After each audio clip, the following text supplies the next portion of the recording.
جب آپ پریشان ہوں، کسی کی بات بری لگتی ہو، یا پھر آپ جو چاہ رہے ہیں وہ منزل آپ کو نہ مل رہی ہو، یا خود کو تنہا محسوس کر رہے ہوں، تو ایک بار کھلتے آسمان کی طرف اس امید اور یقین کے ساتھ نظر اٹھا کر دیکھیں اور اس بات کو سوچیں: اس دنیا میں آنا میرا فیصلہ نہیں تھا، اور یہاں سے جانا بھی میرا فیصلہ نہیں ہے۔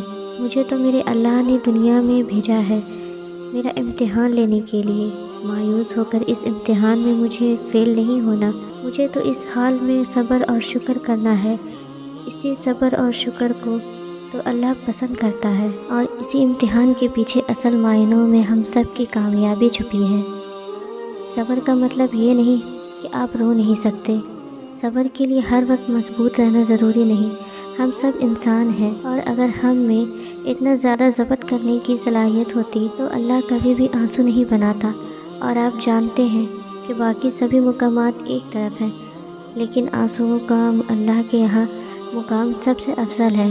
جو آنسو اس کی دہلیز پہ بہا دیے جاتے ہیں، وہ انہیں اپنے پاس سنبھال کر رکھتا ہے، اور ایک ایک آنسو کا صلہ دگنا کر کے عطا کرتا ہے۔